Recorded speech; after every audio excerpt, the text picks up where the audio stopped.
Hello everyone, good afternoon. My name is Santosh and today we are going to look into the analysis part of the geography optional paper 1. As you know that UPSC 2022 mains are going on and today is the last day of the exam. So on the last day the optional paper happened. So first paper 1 has happened already into the first half, second is ongoing. So we are going to have a very quick look on how was the paper. Was paper on the easier side, was paper on the tougher side? See, I can tell you this right now also कि paper कैसे side पे था, but let's just first have a very quick glance at the questions and how you could have approached these questions and what is the importance of the previous year questions, because there is a lot of questions which are completely into the repetition. So अगर आप पिछले 10-15 साल के questions करके जाते हो तो आपको बहुत एडवांटेज रहता है. एंड ऑल्सो पेपर का पैटर्न थोड़ा सा आपको डिफरेंट दिखेगा. सो ये एनालिसिस आपको हेल्प करेगा थोड़ा सा कि how you can change your approach towards the geography optional, how you need to integrate the current affair and the factual part also. There in paper part 2, in fact in paper 1 itself in section 2 there are a lot of questions which are of the very generalistic nature. So how you make the generalistic nature question look like a geographical answer, how do you make that? So that also we will look into. Also there's a small information that at the Only IS we have also launched a geography optional advanced course and soon we are launching the basic course also for 2023 attempt. Right, so details उसके description box में है. And in the next video we will also have a very detailed analysis of the question paper कि हर एक question को आप क्या content लिख के किस तरीके से उसे अप्रोच करते और हमारे कोर्स में किस तरीके से उसको कवर करा गया है. So will see that also. But first let's have a glance at the question paper. And you must be knowing that हमारे पेपर के अंदर हर पेपर में 2 सेक्शन होते हैं, section A and section B. आपको सेक्शन ए एंड बी में जो फर्स्ट क्वेश्चन होता है वो अटेम्प्ट करना कंपलसरी होता है. Then you have a choice that आप किसी भी सेक्शन में से 1 या 2 क्वेश्चन अटेम्प्ट कर सकते हो. So these are the rules. So पहले सेक्शन 1 देखते हैं. सेक्शन 1 में फर्स्ट क्वेश्चन नंबर 1 थोड़ा सा शॉक देने वाला है. क्वेश्चन नंबर 1 में ही आया है define speleothem. What is this speleothem? आपने आई एम श्योर बहुत सारे आप में से लोगों ने ये वर्ड नहीं सुना होगा, बट अभी मैं जो आपको बताने वाली हूँ कि what is this word, you would be saying that अरे ये तो पता था, but this is a term which we must have missed. Savindra Singh में जियोमॉर्फोलॉजी में क्रास्ट टोपोग्राफी में एक स्टेटमेंट के अंदर इनिशियल इंट्रोडक्शन में ये स्टेटमेंट दिया हुआ है, ये वर्ड दिया हुआ है ना. उसी के बेसिस पे ये क्वेश्चन बना है. Discuss speleothem, discuss the various forms and features of speleothem. But first you have to know what is speleothem. Now ये वर्ड ऐसा है कि आप इसको ब्रेक डाउन करके बना भी नहीं सकते हो. बट सेप्लियोथेम्स क्या होते हैं? If you remember it from the karst topography में हमारे क्या होता है? If you remember what happens कि जो लाइमस्टोन केव्स बनती हैं यहाँ पे, ठीक है, पानी क्रैक होके यहाँ पे पोथहोल्स बनते हैं जिनको हम उलवाज बोलते हैं, जिनको हम क्रैक्स बोलते हैं. वो क्रैक से धीरे धीरे यहाँ से लाइमस्टोन ड्रिप होता हुआ 2 तरह के स्ट्रक्चर बनाता है. या तो ये ऊपर से टॉप फ्लोर से इस तरीके से ड्रिप करता हुआ बनता है, या फिर जब ये ड्रिप करता हुआ नीचे इसके साथ मटेरियल गिरता है तब यहाँ पे कैल्शियम की एक कैल्शियम की एक शेप बनती है, एक बिल्कुल तीखी सी शेप बनती है जो आपको क्रास्ट टोपोग्राफी के बड़े स्पेशल फीचर्स होते हैं जिनको हम स्टेगलेटाइट या फिर स्टेगलेमाइट बोलते हैं. T stalactite goes T for top, जो टॉप से बिल्ड होता है, स्टेगलेमाइट जी फॉर ग्राउंड, जो ग्राउंड पे बिल्ड होता है. ये जो फीचर्स होते हैं जो इस तरह के मिनरल डिपॉजिट में natural accumulation of mineral deposit होता है, जियोलॉजिकल फॉर्मेशंस होती है, इन्हीं को हम सेप्लियोथेम बोलते हैं. ठीक है, तो ये वर्ड ऐसा था, बट अगेन ये वर्ड रिलेट नहीं कर पाओगे आप, तो हो सकता है कि ये क्वेश्चन आप अटेम्प्ट ना कर पाओ, but that is perfectly fine and this is the compulsory question. But ये क्वेश्चन हो सकता है एट अ पॉइंट आपको धक्का दे के अरे आया नहीं, पता नहीं आगे क्वेश्चन कैसे होंगे, but that is it. That is the only question in the whole question paper जो थोड़ा सा आउट ऑफ द बॉक्स आपको लग सकता है because of the terminology, right. Then the second question we have, what are the high altitude environmental hazard, explain with suitable example. Now ये question बड़ा journalistic nature का है. हाई एल्टीट्यूडनल एनवायरमेंटल हजार्ड में आप 2-3 तरीके से इस क्वेश्चन को इंटरप्रेट कर सकते हो, बट इसका करेक्ट इंटरप्रिटेशन होगा कि व्हाट हाई एल्टीट्यूड मीन्स कि पहाड़ की ऊंचाई कितनी है, पहाड़ की उतनी ऊंचाई पे एनवायरमेंटल हजार्ड्स किस तरह के होंगे. तो आपको यहाँ पे एनवायरमेंटल हजार्ड में मास मूवमेंट के बारे में बात करनी होगी कि वेरी रैपिड या स्लो मास मूवमेंट में किस तरीके से स्लो एवलांचे होता है, and there are different mass movements, rock creep, soil creep, solifluctions, all these are environmental hazards only. वैसे इनमें से सब एनवायरमेंटल हजार्ड नहीं है, but mud flow, earth flow, rock fall, debris fall, landslide या avalanche, these are the environmental hazards. Apart from that also, if you want to give it a humanistic touch of the geography, you can also mention about the frostbite, which you generally have at the high altitude problem. You can talk about the soil erosion, which you will usually talk about that. You can also talk about the cold and ultraviolet radiation exposure at the high altitudinal problem. So these are the some points which you can mention into the high altitudinal environmental hazard. Suitable example के साथ में आपको लिखना. Again this is a very simple question. Now question number C, what is pollution dome, discuss its formation and its impact. Okay, अगर आपको याद है तो आपने डेफिनेटली पढ़ा होगा, अर्बन हीट आइलैंड के बारे में पढ़ा होगा, है ना. अर्बन हीट आइलैंड के बारे में क्वेश्चन ऑलरेडी आया हुआ है, या फिर आपने हीट डोम के बारे में भी पढ़ा होगा. सो ये क्या होते हैं, ये अर्बन एरिया में जहाँ पे बहुत ज़्यादा लेवल ऑफ पोल्यूशन इंक्रीज हो जाता है. क्यों हो जाता है? क्योंकि वहाँ पे जो हमारी ग्लोबल वार्मिंग गैसेज होती है उनका कॉन्सेंट्रेशन बहुत हाई हो जाता है, तो लॉन्ग वेव रेडिएशंस को ये एब्जॉर्व कर लेती है और यहाँ पे टेम्परेचर कंटिन्यूसली हाई रहता है. Now similarly, like urban heat dome or urban heat island, there is an pollution island. So pollution dome कहाँ पे होगा? जहाँ पे urban areas होंगे, या जहाँ पे industrial areas होंगे, या जहाँ पे ports होंगे, coastal areas होंगे. So that you will have to mention कि pollution dome क्या होगा. Now नाम बहुत simple है, but you will have to diversify your question answer. आप इसमें इंडस्ट्रीज के बारे में लिखेंगे, आप इसमें अर्बन एरियाज़ के बारे में लिखेंगे ना. अर्बन एरिया में आपका रेजिडेंशियल एरिया भी, रेजिडेंशियल रीजन भी आएगा, आपका व्हीकलर पॉल्यूशन भी आएगा, and then you will also mention about the coastal areas. Then pollution dome बन रहा है जहाँ पे ऑयल स्पिल होता है ओशन के अंदर, that would also be one of the reasons कि वहाँ पे पोल्यूशन डोम क्रिएट हो जाता है. Now it does not necessarily have to be on the terrestrial part, it can be on the aquatic part also, जहाँ पे ऑयल स्पिलिंग की वजह से काफ़ी aquatic लाइफ को नुकसान पहुँचता है. ठीक है. Now this question further is also asking about the formation and its impact, that very easily you can write कि आप formation में different factors लिखोगे किसकी वजह से फॉर्म होता है. बट मेजर जो पोल्यूशन डोम फॉर्म होने का रीज़न है वो है the increased concentration of global green house gases.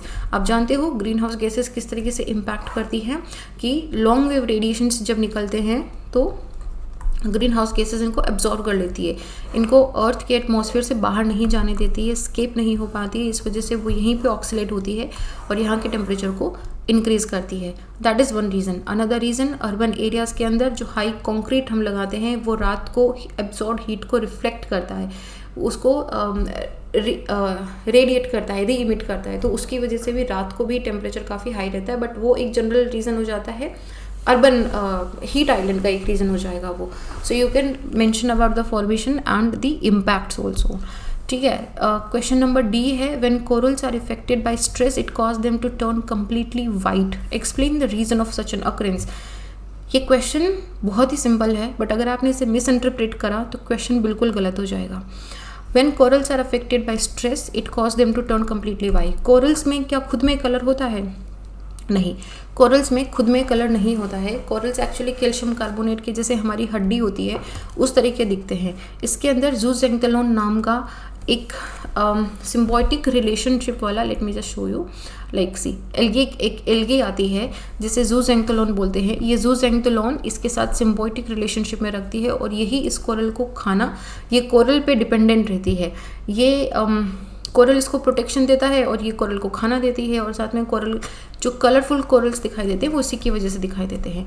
तो क्वेश्चन में जो पूछा गया है कि स्ट्रेस की वजह से ये कम्प्लीटली वाइट हो जाते हैं. तो क्यों हो जाते हैं? क्योंकि जब अंडर स्ट्रेस होते हैं, which means that might be multiple reason, high temperature की वजह से, इंक्रीज्ड सेडिमेंटेशन की वजह से, सनलाइट एक्सपोजर की वजह से, टूरिज्म की वजह से, पोल्यूशन की वजह से, there might be multiple reasons जिसकी वजह से ये एल्गी जो है इसका सिम्बायोटिक रिलेशनशिप स्ट्रेस में आ जाता है, which means the algae does not feel protected.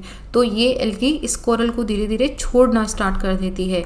Now algae के छोड़ने का मतलब है कि कोरल का कलर वहाँ से जाना स्टार्ट हो जाएगा, एंड जो कलर जाएगा जैसे जैसे एल्गी जाएगी, because what algae was doing, algae was giving it food.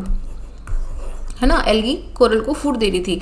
अब जैसे जैसे एल्गी जाना स्टार्ट हो जाएगी तो कोरल धीरे धीरे क्या होगा, स्टारवेशन की कंडीशन में आना स्टार्ट हो जाएगा क्योंकि इसे खाना नहीं मिल रहा है, एंड ये कोरल ब्लीचिंग स्टार्ट हो जाएगी धीरे धीरे यहाँ पे। अभी ये इनिशियल प्रोसेस है, एक पॉइंट आएगा जब सारी एल्गी इस कोरल को छोड़ के चली जाएगी तो कोरल का सारा कलर हट जाएगा और कोरल अपने ओरिजिनल वाइट कलर में आ जाएगा। But at this point it will start starving, ये बहुत ज़्यादा सस्पेक्टेबल हो जाएगा डिजीजेस के, and slowly this coral will start dying. Now at a point, कुछ टाइम तक अगर एल्गी वापस इस कोरल से अटैच हो जाती है तो इसका रिवाइवेशन हो जाता है, अदरवाइज ये कोरल कंप्लीटली ब्लीच हो जाता है and this coral completely dies. So that is what the turning of coral into the white colour. ठीक है, तो ये स्ट्रेस आपको बताना है कि क्यों होता है। अब आप यहाँ पे अटैच कर सकते हो कि रीज़न कि क्यों जूसेंथेलोन का सिम्बायोटिक रिलेशनशिप उसमें स्ट्रेस में आता है, क्यों आता है, उसके लिए आप एंथ्रोपोजेनिक फैक्टर की बात कर सकते हो और उसके लिए आप नेचुरल फैक्टर की भी बात कर सकते हो। सी, जब भी आप कभी भी किसी भी क्वेश्चन के अंदर अगर आप रीजंस की बात करते हो तो रीज़न में हमेशा एंथ्रोपोजेनिक फैक्टर की बात करनी है एंड नेचुरल फैक्टर की बात करनी है। नाउ नेचुरली भी कोरल की ब्लीचिंग होती है बट वो एक नेचुरल प्रोसेस होता है तो वो उसको इतना हार्म नहीं करता है, but anthropogenic factor because of the heat, global warming, climate change, pollution, run off, exposure to the sunlight, ये टूरिज्म, इन सब बहुत XYZ रीज़न की वजह से कोरल में स्ट्रेस बहुत ज़्यादा आ रहा है and that is why the coral bleaching has increased. आप यहाँ पे IPCC की रिपोर्ट को भी कोट कर सकते हो। ठीक है, then the next question we have is well developed soil typically exhibit distinct layer in their soil profile। अब यहाँ पे आपको well developed soil profile के बारे में लिखना है। soil profile क्या होता है, किसका फंक्शन होता है, ये फंक्शन होता है क्लाइमेट का, रिलीफ का, topography, soil hydrology, drainage and vegetation का फंक्शन होता है। अब यहाँ पे आपको पूरा एक सॉइल प्रोफाइल बनाना है, आपको O horizon A1, A2, B1, B2, C, parental material, आप सारा ये बनाओगे तब आप बताओगे कि जो मेच्योर सॉइल होती है, जो एक जगह पे काफ़ी टाइम से रुकी है, इस पे क्लाइमेट की वजह से, प्रेसिपिटेशन, टेम्परेचर, इन सब की वजह से कोरल, इसका सॉइल नॉट कोरल का, सॉइल का जो प्रोफाइल होता है वो बहुत अच्छी तरीके से डेवलप्ड होता है, which means it has a depth, it has a layers. तो उसी को ये पूछ रहा है कि डिस्टिंक्ट लेयर्स होती हैं, तो ये डिस्टिंक्ट लेयर जो आप लिखोगे ये होगा A layer, B layer, C layer, O layer, है ना। ओके, कम टू, ये आपका सेक्शन का फर्स्ट जो कंपल्सरी क्वेश्चन था वो खत्म हो गया है। अब आप देख सकते हो कि 2 में 3 पार्ट हैं और क्वेश्चन नंबर 3 में भी 3 पार्ट हैं। आप 2 या 3 दोनों अटेंड कर सकते हो या दोनों में से कोई एक अटेंड कर सकते हो आप। ठीक है, now look at the question. First question है sequential changes in land use and land cover have brought global and regional ecological changes and imbalance elucidate। भूमि उपयोग व भू आवरण में अनुक्रमिक परिवर्तनों से जो ग्लोबल और रीजनल चेंजेस हो रहे हैं वो क्यों हो रहे हैं उसको इल्यूसिडेट करो। जब बात आती है इल्यूसिडेट की, then you have to give example. तो पहले तो आप इसमें थोड़ा सा इंट्रोडक्शन में बताओगे कि land use and land cover changes कैसे हो रहे हैं। हमारी जो फॉरेस्ट लैंड है वो एग्रीकल्चर लैंड के अंदर, रेजिडेंशियल के अंदर, अर्बन एरियाज़ के अंदर, इंडस्ट्रियल एरिया के अंदर, इन सब में चेंज हो रही है। आपका land use land cover change हो रहा है। It is from the agriculture turning to the farm land, agriculture, industrial area, right ना। उसकी वजह से global and regional ecological changes हो रहे हैं। आप क्या कर रहे हो, आप इकोलॉजी को इम्बैलेंस कर रहे हो ना। Here you can diversify your answer a lot. आप यहाँ पे बात करोगे डिफॉरेस्टेशन की, आप यहाँ पे बात करोगे लैंड डिग्रेडेशन की, सॉइल इरोजन की, आप यहाँ पे बात करोगे कार्बन सिक्वेस्ट्रेशन की, क्योंकि जब आप प्लांट को डिफॉरेस्टेशन होगा तो क्या होगा, इवेंचुअली वो बर्न होगा, जो कार्बन उसमें स्टोर था वो रिलीज हो जाएगा एटमॉस्फेयर के अंदर। So because of that also the global warming change, the concentration of the global warming gases into the atmosphere will change and it will change the rainfall, it will cause more flood, more drought, and that will have an global and the regional impact, right. So this is, and you'll also talk about the soil moisture, you'll also talk about the atmospheric humidity, you'll talk about a lot of things।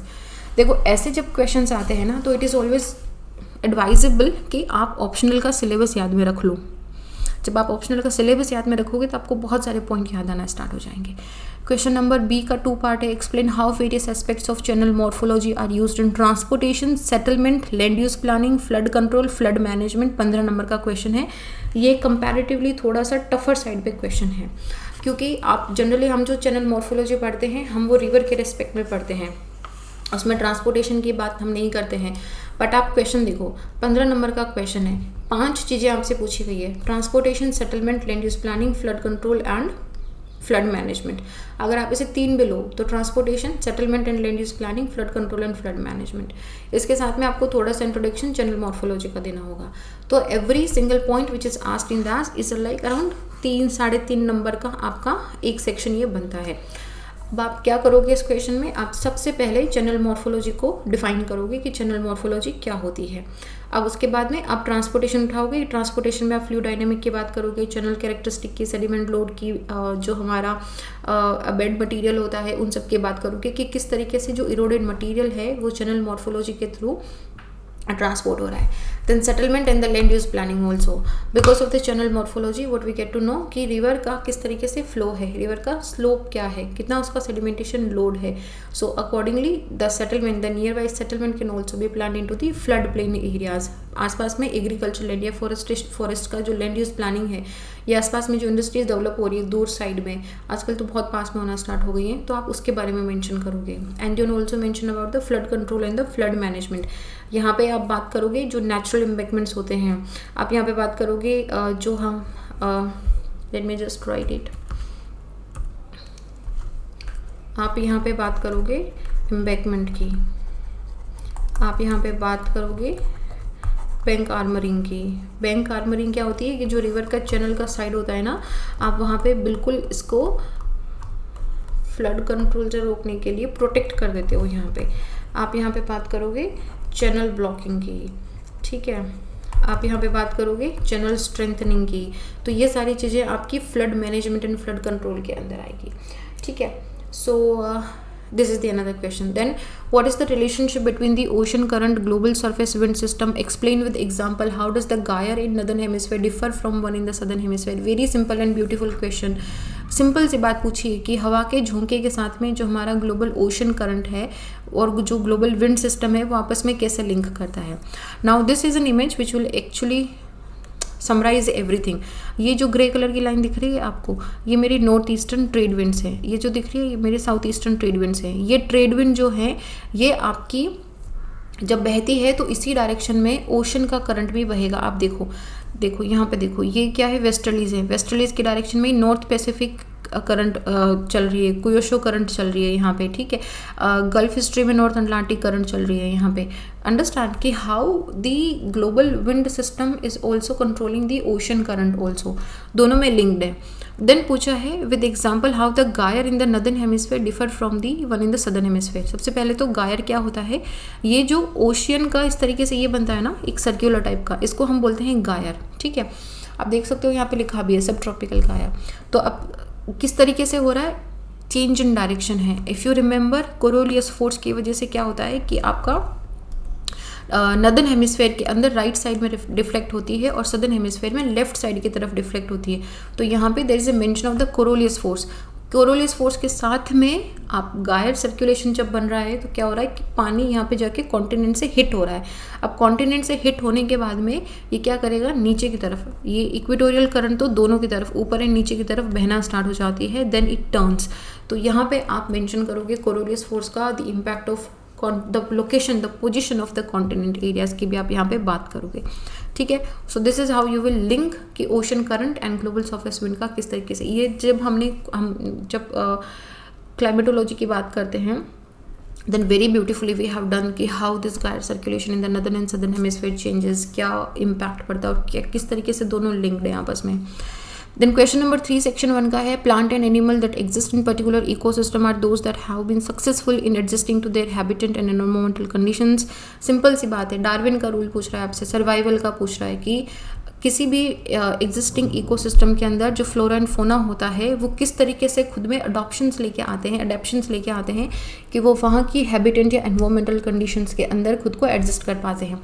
Take the very simple and basic example of the xerophytic conditions.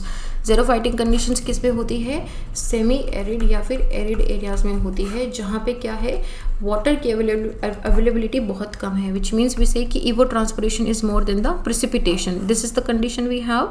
सो इस condition के अंदर जब आपका soil moisture बहुत कम है तो plant या animal दोनों इस तरह की कैरेक्टरिस्टिक अडाप्ट कर लेते हैं कि वो वहाँ पे सर्वाइव कर सकें। फॉर एग्जांपल अगर हम प्लांट्स के लिए बात करें तो वो बहुत ही सक्लेंट टाइप के होते हैं, जैसे आपने एलोवेरा देखा होगा, ठीक है, या फिर आपने कैक्टस देखा होगा, तो उसकी लीफ बहुत ही थोड़ी सी थिक होती है और उस पर कांटे होते हैं और बहुत ही शाइनी एंड वैक्सी लीफ होती है ये।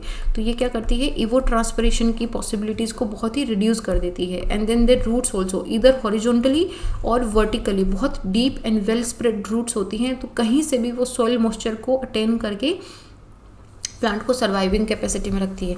And these plants also do not have leaf, क्योंकि जब आपका लीफ होगा तो एक तो आपको उसको सस्टेन करने के लिए वाटर अवेलेबिलिटी देना पड़ेगा, and second that leaf will also evapotranspire. So leaf का चक्कर ही खत्म हो जाता है यहाँ पे। ये इनका अडेप्शन है कि किस तरीके से अडेप्ट हो गए हैं ये। That is for plants. For animals also, animals क्योंकि दिन को बहुत तेज़ गर्मी पड़ती है तो जनरली या तो नॉक्टर्नल एनिमल्स होते हैं, और क्योंकि पानी की अवेलेबिलिटी नहीं होती है, जैसे कि कैमल का एग्जांपल लीजिए आपने देखा होगा उसका कुबड़ होता है ना, इस तरीके से ऊपर उठा हुआ जिसके अंदर वो वाटर को स्टोरेज करके रखता है। You must have also heard कि ऊंट 10 दिन तक 7 दिन तक बिना पानी पिए रह सकता है। जो यहाँ पे रेप्टाइल्स होते हैं वो ज़मीन के बिल्कुल पास में चलते हैं यहाँ तो, और रात को निकलते हैं, तो ये इनका अडेप्शन है। So that is what you have to talk about.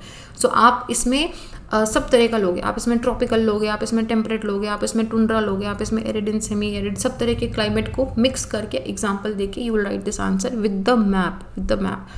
Then we have question number 3b with suitable example describe the impact of movement of air masses on weather and wind in different parts of continent. Another very very beautiful question. Air masses क्या होते हैं? एक homogeneous mass of air होता है जहाँ पे हम approximately बोलते हैं कि सेम टेम्परेचर एंड ह्यूमिडिटी होगा। अब ये डिफरेंट तरह का हो सकता है। This can be maritime polar, this can be continental polar, this can be maritime tropical, this can be continental tropical। ये सब जब हम एयर मास पढ़ते हैं तब पढ़ते हैं। नाउ हर एक एयर मास का एक पर्टिकुलर कैरेक्टरिस्टिक होता है। उसी कैरेक्टरिस्टिक को जब ये सोर्स से डेस्टिनेशन की तरफ मूव करते हैं तो नीचे जहाँ पे भी ये मूव करेंगे उस एरिया का टेम्परेचर, क्लाइमेट, उस हिसाब से माइक्रो क्लाइमेट पर्टिकुलरली वहाँ का चेंज करते रहेंगे।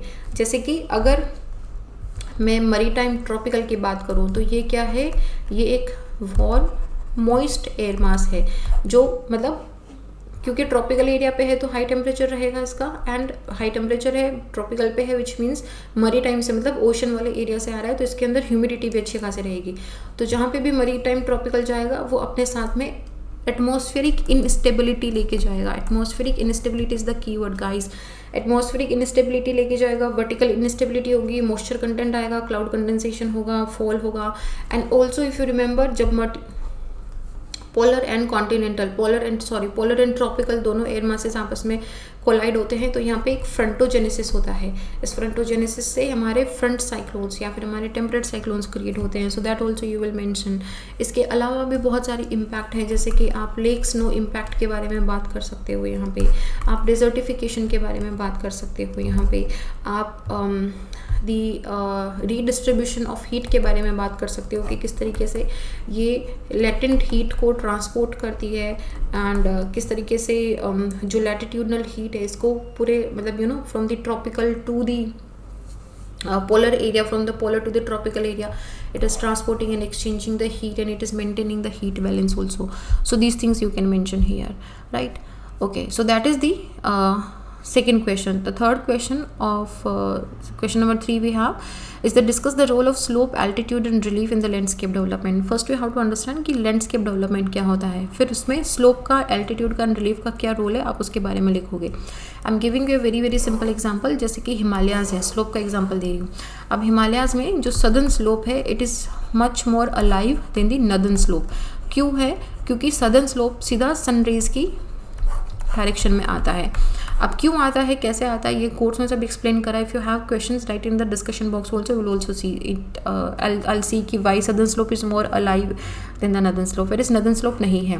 देन ऑल्सो स्लोप के अंदर भी देर आर डिफरेंट कैटेगरीज कि क्या ये स्टीप स्लोप है, क्या ये ग्रेजुअल स्लोप है, उसके बारे में लिखोगे आप।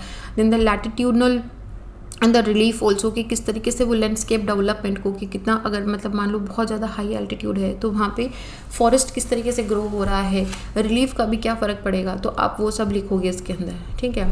देन सेक्शन ए का question number 4 we have rise of surface temperature brings several severe consequences, elaborate the potential changes and threat associated with it in the world। सागर सतह का, देखो ये क्वेश्चन मुझे थोड़ा इसका ट्रांसलेशन में दिक्कत सा हुआ, क्योंकि यहाँ पे राइज ऑफ सरफेस टेम्परेचर लिखा है, यहाँ पे ओशन सरफेस टेम्परेचर नहीं मेंशन किया है। बट अगर आपका हिंदी ट्रांसलेशन देखोगे तो यहाँ पे सागर सतह लिख दिया है इन्होंने, विच मीन्स कि ओशन की बात कर रहे हैं ये। तो सी राइज सरफेस टेम्परेचर की बात कर रहे हैं हम, सी सरफेस टेम्परेचर की बात कर रहे हैं हम, कि इसके सीक्वेंसेस हैं, सीवियर सीक्वेंसेस हैं, कौन सीक्वेंसेस हैं, क्या हैं। तो अब आपको बताना है कि पोटेंशियल चेंज क्या आएगा और क्या थ्रेट होगा वर्ल्ड का इससे। अब बड़ा ही खूबसूरत क्वेश्चन है ये। क्लाइमेट चेंज की जब हम बात करते हैं तो हम हमेशा सी लेवल चेंज की जब बात करते हैं तो सी लेवल चेंज होता क्या है, देखो समुद्र का पानी जब गर्म होगा तो उसका क्या होगा, थर्मल एक्सपेंशन होगा। तो आपको ये सब कीवर्ड्स यूज़ करने होते हैं इसके अंदर कि थर्मल एक्सपेंशन होगा, तो उसकी वजह से पानी इंक्रीज़ होगा। प्लस ग्लेशिएशंस जो हैं, जो ग्लेशियर्स हैं या जो आइस कैप्स हैं, वो ज़्यादा मेल्ट होना स्टार्ट होगी, तो उसकी वजह से उनका पानी भी जब यहाँ आएगा तो वॉल्यूम इंक्रीज़ होगा एंड इट विल इंक्रीज़। आप यहाँ पे IPCC की रिपोर्ट कोट करोगे कि इतने साल तक इतना % पानी इंक्रीज़ हो जाएगा। अब पानी जब इंक्रीज़ होगा तो आसपास के जो कोस्टल एरियाज़ हैं वो इम्पैक्ट होंगे, या फिर जो छोटे आइलैंड्स हैं जो पानी की सरफेस से सी लेवल से बिल्कुल कुछ मीटर की ऊंचाई पे हैं, कुछ तो कुछ सेंटीमीटर की ऊंचाई पे हैं, जैसे कि आप अंडमान निकोबार में देखोगे, आप मालदीव्स में देखोगे, सेचेल्स में देखोगे, they are just about the mean level. तो वहाँ पे अगर सी सरफेस, मतलब बहुत सारे समुद्र, तो बहुत सारे स्मॉल आइलैंड तो ऐसे हैं जो डूब भी गए हैं, ठीक है। तो आप स्मॉल आइलैंड के बारे में लिखोगे। बहुत सारी हमारी जो इंडस्ट्रीज़ हैं, पोर्ट एरियाज़ हैं, कोस्टल एरिया इंडस्ट्रीज़ हैं, मेजर हमारी जो इकोनॉमिक कैपिटल्स हैं ऑल अराउंड द वर्ल्ड, वो सारी की सारी कोस्टल एरियाज़ के पास में लोकेटेड है, कोस्टल एरिया पे लोकेटेड है। तो जब सी लेवल चेंज होगा तो ये सारी क्या हो जाएंगी, डूब जाएंगी। और यहाँ पे बहुत मेजर चंक ऑफ पॉपुलेशन यहाँ पे रहता है। सो एक तो ये इकोनॉमिक लॉस है, दूसरा ये जो ट्राइबल, जो छोटे स्मॉल आइलैंड्स हैं, यहाँ पे बहुत डिफरेंट तरह के यूनिक इंडिजिनियस ट्राइबल एरियाज रहते हैं, ट्राइबल पीपल रहते हैं। तो एक ये हमारा कल्चरल लॉस है। दूसरा ये अब क्या होगा, पॉपुलेशन प्रेशर इंक्रीज़ करेगा। जो इंडस्ट्रियल एरियाज़ या जो पॉपुलेशन प्रेशर हमारा कोस्टल एरिया पे था वो शिफ्ट होकर हिंटरलैंड पे आएगा। तो हिंटरलैंड पे आने से क्या होगा, यहाँ पे रिसोर्स क्रंच होगा। समझ रहे हो? तो आपको बहुत डाइवर्सिफाई करके इसको लिखना होगा, ठीक है। That is question number 3। Okay, question number 4 का बी पार्ट है, describe how short term variations in temperature are related to the process of receiving energy from the sun to the earth surface and dissipating it to the atmosphere. ये heat budget के बारे में पूछ रहा है आपसे, जो हम बात करते हैं ना। इफ़ यू रिमेंबर, अगर आपने हीट बजट पढ़ा है, आपको कुछ नहीं पूछ रहा है, आपको कुछ और नहीं लिखना है। सिर्फ आपको ये लिखना है कि क्लाउड की वजह से, एटमॉस्फेरिक मॉइस्चर की वजह से, और या फिर हमारा जो आइस कैप्स या फिर जो ग्लेशियर्स हैं, इनकी वजह से जो रिफ्लेक्शन होता है, या फिर इनकी वजह से जो अब्जॉर्प्शन, या फिर जो ग्रीन हाउस गैसेज हैं, उनकी वजह से किस तरीके से सरफेस टेम्परेचर चेंज हो रहा है, आपको ये लिखना है। Short term variations in temperature, that is what you have to write here, right? And the last question in section A, we have the type, with the help of suitable sketches describe the mountain genesis and mountain type, give suitable example for various mountain system of the world. आपको mountain genesis and mountain type लिखना है। अब based on different classifications you can classify the mountains into different type, but since इन्होंने genesis भी पूछा है, then it is better कि you divide the mountain type into fold type and block mountain type या फिर erosional type। तो आप generally जो mountain type है, आप इसको फोल्ट माउंटेन या फिर जिसे हम ब्लॉक माउंटेन बोलते हैं, इसमें डिवाइड कर सकते हो। अब इसकी थ्योरीज हैं, इसकी फोल्ट माउंटेन थ्योरी है और इसकी इरोशनल माउंटेन की थ्योरी है, ठीक है। तो this you can very simply mention. अब जब फोल्ड माउंटेन की बात आएगी तो आप लिखोगे कि ओशन एंड जो कॉन्टिनेंटल प्लेट है हमारी, वो किस तरीके से कन्वर्ज हो रही है, and it is creating fold mountain, that is something you will mention. And apart from that you have to mention the geosyncline theory. Geosyncline theory के बिना ये आंसर इनकम्प्लीट सा रहेगा। आप जियोसिंक्लाइन थ्योरी के अंदर हॉल एंड डाना का concept बताओगे, आप ई हॉग का कॉन्सेप्ट बताओगे। Now again this question is 15 number का, so you cannot go on detailing on each and every theory, but you have to mention. आप mention करोगे यहाँ पे, और बाकी जो वेरियस वर्ल्ड के माउंटेन सिस्टम में, रॉकीज़ के बारे में, इंडीज़ के बारे में, एप्लेशियंस के बारे में, अरावलीज़ के बारे में, वेस्टर्न घाट्स के बारे में, हिमालयाज के बारे में आप थोड़ा थोड़ा मेंशन करके आओगे यहाँ पे, ठीक है। Coming to section B, section B में भी वही है। फर्स्ट क्वेश्चन कंपल्सरी है, उसके बाद में 4 क्वेश्चन है, उसमें से आपको मैक्सिमम 2 क्वेश्चन अटेम्प्ट कर सकते हो। सो क्वेश्चन नंबर, अच्छा 3 क्वेश्चन है, सॉरी 3 क्वेश्चन है, उसमें से 2 क्वेश्चन अटेम्प्ट कर सकते हो। तो क्वेश्चन नंबर कंपल्सरी का फर्स्ट है, analysis the effect of globalisation on language. Now it has the positive impact and the negative impact. आप दोनों के बारे में बात करोगे। पॉजिटिव इम्पैक्ट में क्या होगा कि अब आप उनको प्रोटेक्ट कर सकते हो, आप उनको जैसे होता है ना कि जैसे this is actually very simple. I'm not finding the term to use it here, but this is very good for the protection of the vulnerable languages, but it has a negative impact also क्योंकि उनका protection नहीं हो पा रहा है. People are generally converting their language into the different major languages, so it has the both impact. Shifting global trade pattern create new opportunities, ये ना एक टाइटल के साथ में एक आर्टिकल आया था बहुत पहले. I read this article, so this question is completely based on that.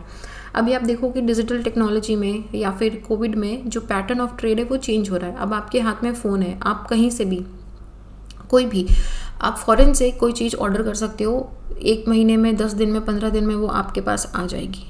अब सिर्फ आप नहीं हो जो ऑर्डर कर रहे हो, there are multiple millions of people who are ordering that.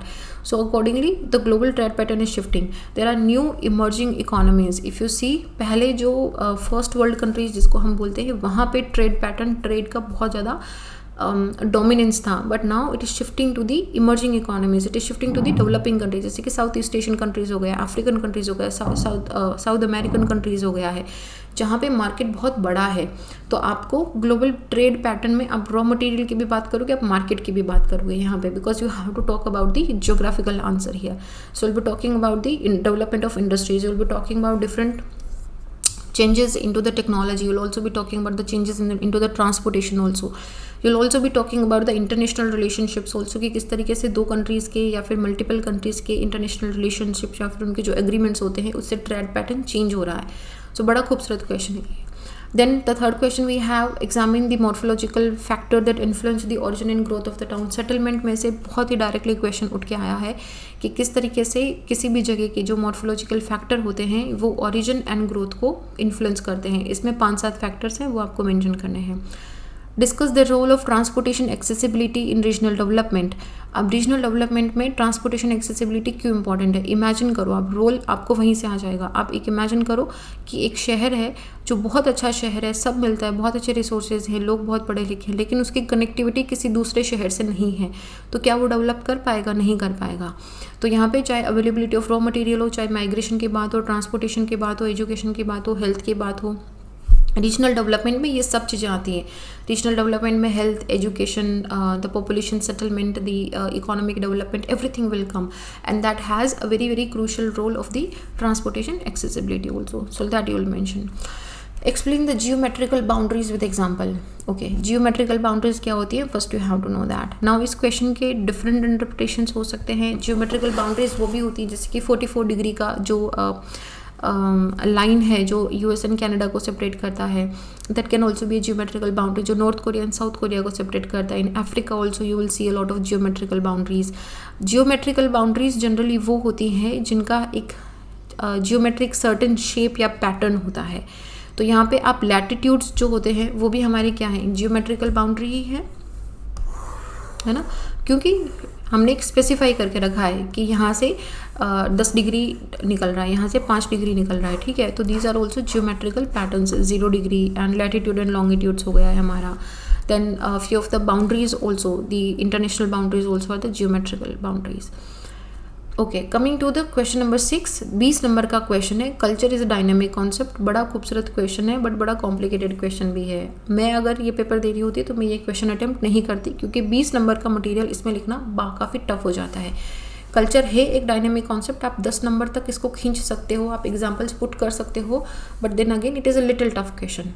Question number B देखो. Automation is rapidly changing the economies of labour and will effect trade pattern in significant way. अब जब इकोनॉमीज ऑफ लेबर की बात हो रही है और automation की बात हो रही है, तो आप फिर क्या करोगे? बहुत ब्रॉड सोचना. ऑटोमेशन से क्या हो रहा है कि ऑटोमेशन से क्या हो रहा है कि एक तो देखो लेबर कॉस्ट डिक्रीज़ हो रही है. हम यहाँ पे लिखना स्टार्ट करते हैं कि आप क्या क्या मेंशन करोगे इसमें. एक तो लेबर कॉस्ट डिक्रीज़ हो रही है. दूसरा, अब ऑटोमेशन की जब बात करेंगे तो ट्रांसपोर्टेशन फैसिलिटी बहुत इजीली अवेलेबल हो रही है, कंपटीशन इंक्रीज़ हो रहा है, तो जो ट्रांसपोर्टेशन कॉस्ट है वो भी क्या हो रही है? डिक्लाइन हो रही है यहाँ पे. Then settlement also will get impacted, क्योंकि अगर आसपास ही लोग रहते हैं तो एक तो जो कोर एरिया पे जो CBD पे प्रेशर पड़ता है वो डिक्रीज़ हो जाएगा, सेटलमेंट टाउन बनना स्टार्ट हो जाएंगे. दिस इज़ ऑल्सो ऑटोमेशन ना, आपको ब्रॉड सोचना है। आप ऑटोमेशन सिर्फ ये मत सोचना कि मजदूर का काम हट गया है, अब उसकी जगह रोबोट काम कर रहा है। That is not the only automation we are having. Automation has a very very wide area. Then you will also talk about the trade also, you will also talk about the communications, you will also talk about the availability of raw material, you will also talk about the availability of marketplaces. So आपको बहुत diversify करना है, and then you will get your answer कि किस तरीके से ये economies of labour को चेंज कर रहा है और उसके साथ में ट्रेड पैटर्न को चेंज कर रहा है. ठीक है.